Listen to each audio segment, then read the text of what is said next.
The New York Stock Exchange announced it will partially open its trading floor the day after Memorial Day.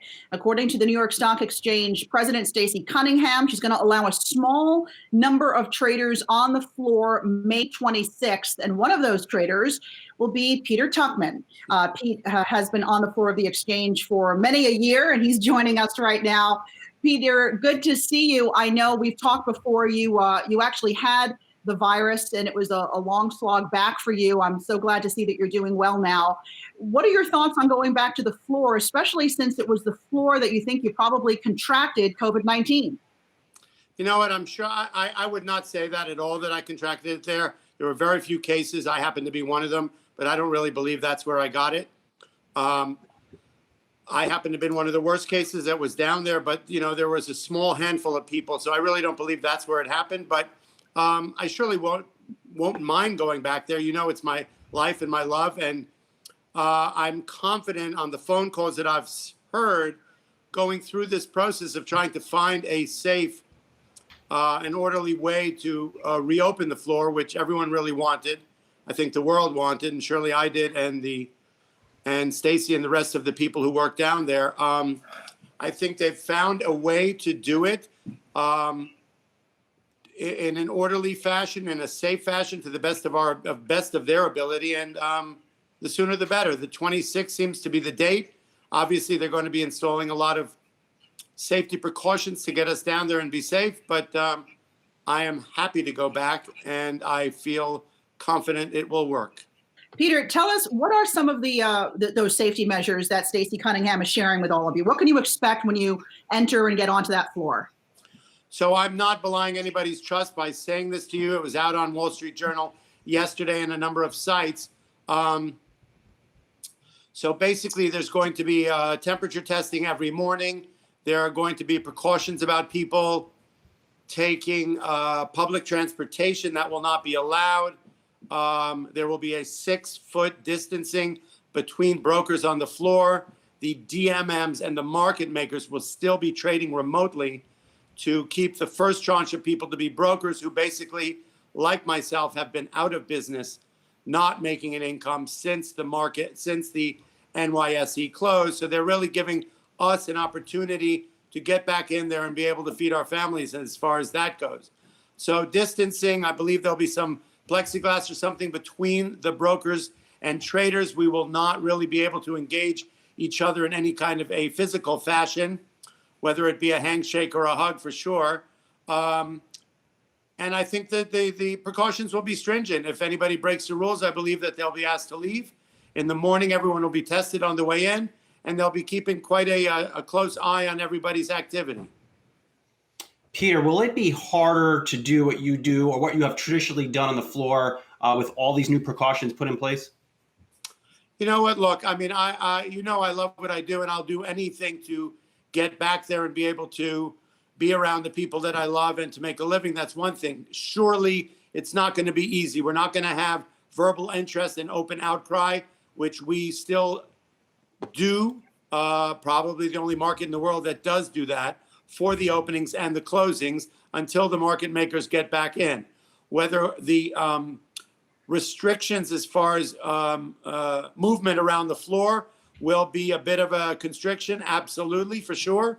Will the fact that we don't have our whole team in place be a bit of a obstacle? For sure.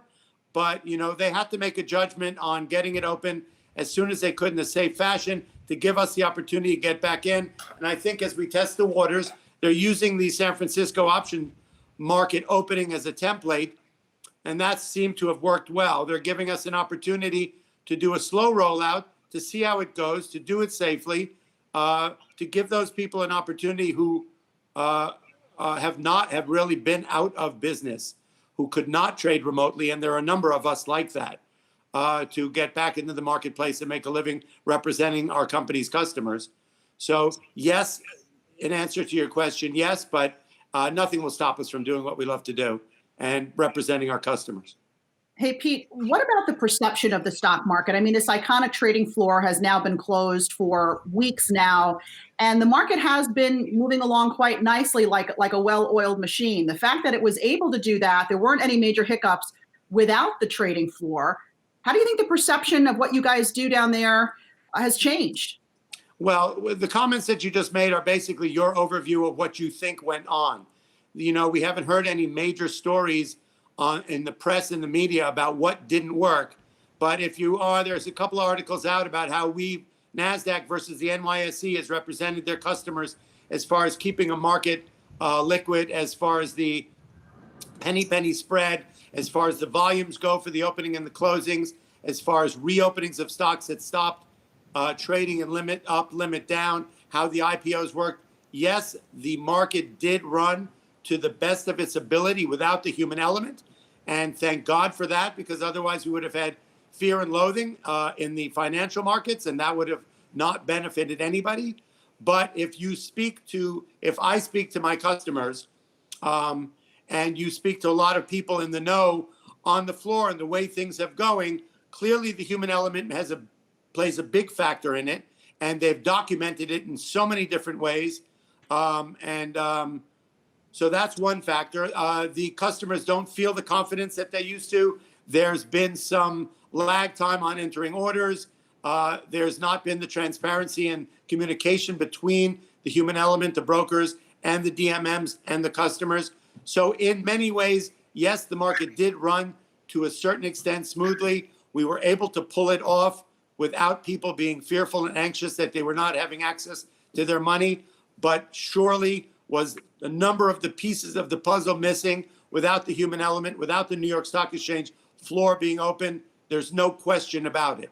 So I think the confidence throughout the world, confidence of my customers and most of the customers of people who work on the floor, and the financial community, many of which who reach out to me on a daily basis, who can't wait to see our faces, our bodies, our body language, you know, the enthusiasm, the confidence that we instill in the financial markets around the world by being there. And the human element prevails as the most powerful tool in keeping confidence around the world in financial markets. Peter Tuchman, always a friend of the show. Thanks for laying it out for us. And we can't wait to see you all back there on the floor of the New York Stock Exchange. So good luck, my friend. We'll talk to you soon. Be well. Thank you. Look forward to it, guys. Bye-bye. Hey, investors. Zach Guzman here. Are you interested in learning more about the markets and getting the latest financial news? Well, then click right here to subscribe to our Yahoo Finance YouTube channel. Get the latest up-to-the-minute market analysis, big interviews in the world of finance, and information on how to manage your money every day wherever you are.